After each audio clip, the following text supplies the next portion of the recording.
रुआनिका वो मिठाई का डब्बा लेके वहाँ से थोड़ी आगे ही बढ़ी थी, लेकिन तभी उसे वहाँ पर एक जादुई आवाज़ सुनाई दी।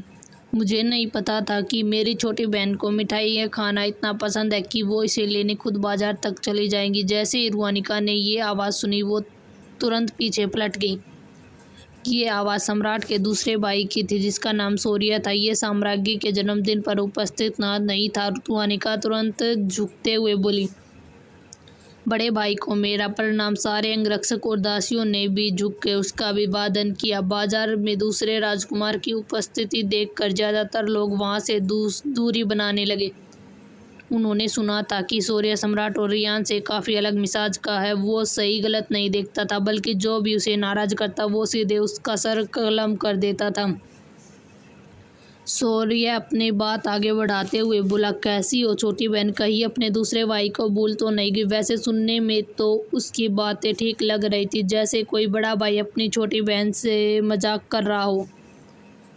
लेकिन अगर कोई शौर्य की बातों को ध्यान से सुने तो उसे छुपा हुआ तंज साफ समझ में आ जाएगा। रुआनिका ने उसे मुस्कुराते हुए चेहरे के साथ जवाब दिया, भला मैं आपको कैसे भूल सकती हूँ बड़े भाई, आपको ही तो मेरी सबसे ज़्यादा फिक्र है। देखिए, आपने खास अधीनस्थों को मेरी सेवा में लगा रखा है। रुआनिका ने भी उसकी बातों का बिल्कुल उसी भाषा में जवाब दिया। शौर्य भी उसकी बातें सुनकर हंसने लगा और बोला, बहुत अच्छा छोटी बहन कि तुमने अपने बड़े भाई को याद किया। शौर्य उसकी हाथों में पकड़े मिठाई की डिब्बे की तरफ इशारा करते हुए बोला, छोटी बहन, मैं इतने दिनों बाद साम्राज्य लौट कर आया हूँ, तो क्या इसी खुशी में तुम मुझे मिठाई नहीं खिलाओगे? रुआनिका जबरदस्ती मुस्कान लाते हुए बोली, क्यों नहीं बड़े भाई, बिल्कुल।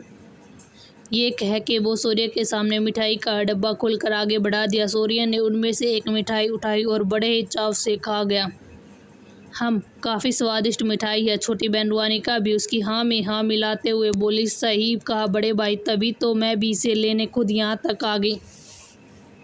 शौर्य मिठाई की तरफ देखकर बोला, छोटी, अगर तुम्हें कोई दिक्कत न हो तो ये मिठाई मैं ले लूँ। बाद में मैं तुम्हारे लिए उसी दुकान से और भी मिठाइयाँ ला दूँगा। रुआनिका के चेहरे पर एक पल की घबराहट साफ दिखी, मगर तुरंत उसने छुपा लिया। बोली, ठीक है बड़े भैया, आप ले लीजिए। शौर्य की उम्मीद नहीं थी कि रुआनिका इतनी जल्दी मान जाएगी, पर जब उसने मिठाइयों का डिब्बा आगे बढ़ा ही दिया तो शौर्य ने भी तुरंत उसे ले लिया। रुआनिका अपनी बात आगे बढ़ाते हुए बोली, बड़े भाई, अब क्यों न हम वापस महल चले? आप भी कितने समय बाद वापस आए हैं, आपको दोनों भाइयों से भी मिल लेना चाहिए।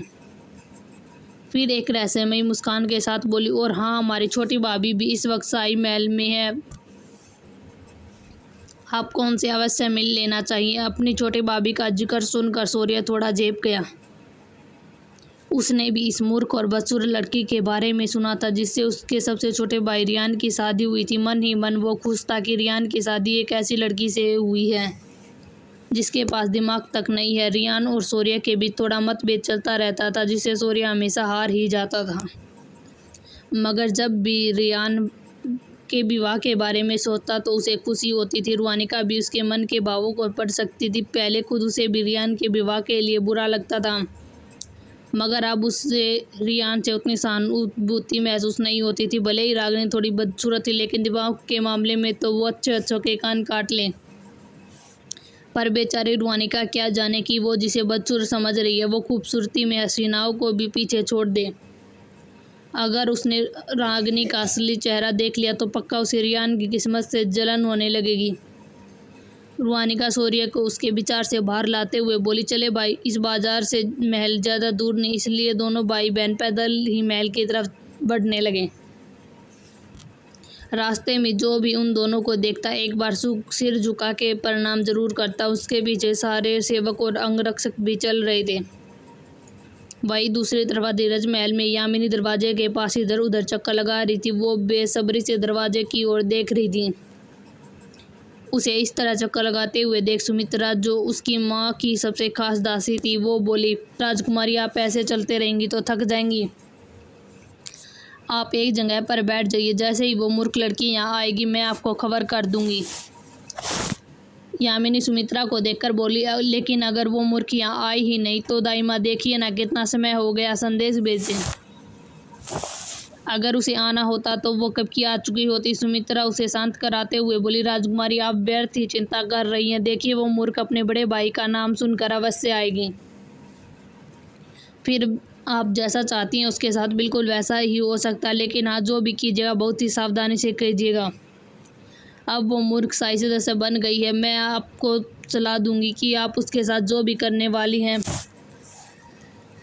अधिरथ महल से बाहर करें, ताकि किसी प्रकार से आपका नाम कहीं भी शामिल न हो। यामिनी एक जहरी मुस्कान के साथ बोली, आप चिंता मत कीजिए दाई, इसमें मेरा बिल्कुल भी नाम नहीं आएगा। एक बार वो मूर्ख यहाँ आए तो सही, मैं उसकी पूरी प्रतिष्ठा बर्बाद कर दूंगी। सम्राट खुद राजकुमारी रियान का विवाह उससे तोड़ देंगे।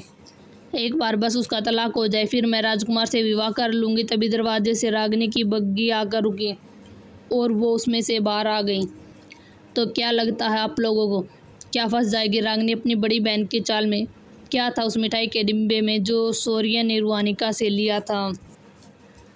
रागिनी उससे बाहर आई। रागिनी आज अकेले ही आई थी। उसने विन्नी को अपने साथ आने से मना कर दिया था। जैसे ही यामिनी ने रागिनी को देखा, वो तुरंत उसके पास जाकर उसका हाथ पकड़ते हुए बोली, छोटी बहन आखिरकार तुम आ गई। मुझे तो डर था कि शायद तुम आओगी नहीं। वैसे बिल्कुल सही वक्त पर आई हो तुम। देखो मैं बस अभी महल से निकल ही रही थी बड़े भाई के पास जाने के लिए। रागिनी मुस्कुराते हुए बड़ी ही मासूमियत से बोली, दीदी लेकिन आपने तो कहा था कि बड़े भाई यहाँ आने वाले हैं। रागिनी से बड़े प्यार से बोली, बड़ा भाई बहुत ही व्यस्त है रागिनी, तो मैंने सोचा क्यों न हम उन्हें लेने जाएं। तुम्हारा क्या ख्याल है? इसी बहाने हम उनसे मिल भी लेंगे। रागिनी भी देखना चाहती थी कि आखिर इस बार उसकी बड़ी बहन कौन सी साजिश रच रही है, इसलिए उसने भी हामी भर दी और बोली, ठीक है चलिए बड़ी बहन। जब उसकी बड़ी बहन उसके साथ खेलना चाहती है तो रागिनी भी उसके अच्छे से खेलने देने वाली थी, लेकिन अपने तरीके से।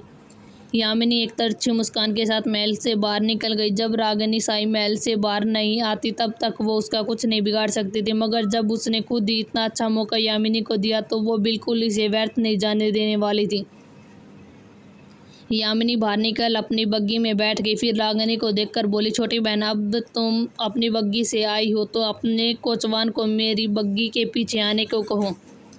ये कहकर उसने अपनी बग्गी का पर्दा नीचे कर दिया। रागिनी समझ रही थी कि यामिनी ने उसे अपनी बग्गी से आने क्यों नहीं दिया। इसलिए कहा था कि अगर कुछ हो तो बड़ी आसानी से कह देगी कि मैं रागिनी को अपने साथ नहीं लाई थी। वो मूर्ख शायद मेरी बग्गी का पीछा कर रही थी। रागिनी ने उसके कहे अनुसार ही अपनी बग्गी में जाकर बैठ गई और कोचवान को आदेश दिया कि यामिनी का बग्गी का पीछा करे। लगभग आधे घंटे में बग्गी एक होटल के सामने रुकी। यामिनी मुस्कुराते हुए बाहर आई। रागिनी भी अपनी बग्गी से बाहर निकल गई। यामिनी के साथ कुछ दासियां भी आई थी जो उसके पीछे पीछे चल रही थी। यामिनी ने पैसे से भरी थैली अपनी दासू को देकर बोली, लो हमारे लिए कमरा बुक करो और बड़े भाई तक हमारा संदेश पहुंचाओ कि हम दोनों उनका यहाँ इंतजार कर रही। यामिनी ने कुटिल मुस्कान के साथ उस दासी को वहां से जाने का इशारा किया। वो दासी उन पैसों से भरी थैली को लेकर चली गई। फिर थोड़ी देर बाद यामिनी उन दासी के साथ एक कमरे में दाखिल हुई। रागिनी भी उसके पीछे ही पीछे चल रही थी। वो कमरा बहुत ही बड़ा था। बीचों बीच टेबल पर कई सारे पकवान रखे थे। रागिनी एक कुर्सी पर जाकर बैठ गई। यामिनी ने उसकी थाली में खाना परोसा, फिर एक थाली देते हुए बोली, ये मिठाई बहुत ही स्वादिष्ट है, खाकर देखो। वो मिठाई एकदम रागिनी के मुंह के पास ले आई। उस मिठाई की महक रागिनी के नाक पर जाते ही वो मुस्कुराई और यामिनी के हाथों से मिठाई ले ली और बोली, क्यों नहीं दीदी जरूर। ये कहकर रागिनी उसके सामने ही वो मिठाई खा गई। ये देखते ही यामिनी के चेहरे पर एक रहस्यमयी और कुटिल मुस्कान दौड़ आई। उसने तुरंत इस भाव को छुपा लिया, मगर रागिनी उसके सूक्ष्म हरकतों को और भी गौर से देख रही थी। यामिनी उन पकवानों की तरफ देखी, फिर रागिनी की देखकर बोली, छोटी बहन लगता है उस दासी ने कुछ अधिक ही पकवान मंगा लिए। मुझे नहीं लगता हम दोनों मिलकर भी कुछ समाप्त कर पाएंगे। एक काम करो, तुम बैठकर खाओ, तब तक मैं अपने कुछ मित्रों को जानती हूँ, मैं उन्हें बुलाकर लाती हूँ। इन पकवानों को ख़त्म करने में वो हमारी सहायता करेंगे। रागिनी कुछ नहीं बोली, मगर जैसे ही यामिनी कमरे से बाहर जाने के लिए उठी, रागिनी एक शरबत का गिलास उठाते हुए बोली, बड़ी बहन आप यात्रा करके थक गई होंगी, जाने से पहले ये शरबत पी लीजिए। यामिनी इतनी खुशी में थे कि वो रागिनी के हाथों से शरबत लेकर एक ही घूंट में पी गई। शरबत पीते ही वो तुरंत बाहर से निकल गई। रागिनी उसे छोटी सी मुस्कान के साथ जाते हुए देख रही थी। यामिनी कमरे का दरवाज़ा बंद करके वहाँ से निकल गई। और एक दासी को आंखों से इशारा किया। यामिनी के जाते ही रागिनी तुरंत चौकन्नी होकर खड़ी हो गई, फिर अपने कमरे की दीवार पर कान लगा के सुनने लगी। उसे बगल वाले कमरे से कोई आवाज़ सुनाई नहीं दी, जिसे उसे समझ आ गया कि बगल वाले कमरे में कोई नहीं है। फिर रागिनी भी एक कुटिल मुस्कान के साथ बोली, तुम्हें तुम्हारी मिठाई का स्वाद चखाने का मजा आएगा बड़ी बहन, बस तुम देखती जाओ कि मैं क्या करती हूँ। वही दूसरी तरफ शौर्य रुआनिका को उसके कमरे में छोड़ने के बाद अपने कमरे में पहुंचा। उसने रुआनिका से ली हुई मिठाई के डिब्बे को टेबल पर रखा और उन मिठाई को तोड़ तोड़ कर उसमें कुछ ढूंढने लगा। उसने हर एक मिठाई को बेतरतीब तरीके से तोड़कर खोज लिया, मगर उसे उसमें कोई भी गुप्त संदेश या कुछ भी शक देखने को नहीं मिला। उसने गुस्से से उस मिठाई को फेंक दिया। फिर बच गई वो चालाक लड़की। उसने पिछले 1.5 साल से शक था कि वो रुआनिका नहीं बल्कि कोई बहरूपिया, लेकिन आज तक उसके पास ऐसा कोई सबूत नहीं लगा जो ये साबित कर सके कि वो असली राजकुमारी रुआनिका नहीं है। जब रुआनिका खुद इस तरह से बाजार में मिठाई खरीदने गई तो उसके अंतरक्षक ने गुप्त तरीके से उसे संदेश दिया था, इसलिए तो वो खुद वहां पहुंच गया था। मगर अफसोस इस बार भी उसके हाथ कुछ नहीं लगा। उसे शक था जरूर रुआनिका मिठाई के जरिए कोई संदेश लेना चाहती थी, मगर वो फिर बच गई कैसे, उसे ये समझ नहीं आ रहा। पिछले 1.5 साल से उसने अंगरक्षकों या दासियों के रूप में अपने गुप्तचरों को उसके पास भेजा था, मगर कोई भी संदिग्ध बात उसके हाथ नहीं आई। शौर्य गुस्से से बोला, एक बार मुझे तुम्हारे खिलाफ सबूत मिल जाए, फिर तुम्हारा और श्रीयान दोनों का खेल खत्म। तुम दोनों का आखिरी दिन होगा इस साम्राज्य में। क्या प्लान है यामिन का? क्या करने वाली है रागिनी उसके साथ? क्या शौर्य जान पाएगा? कभी अभी का राज जानने के लिए सुनते रहिए कहानी का अगला भाग, रीबर्थ ऑफ अगली प्रिंसेस।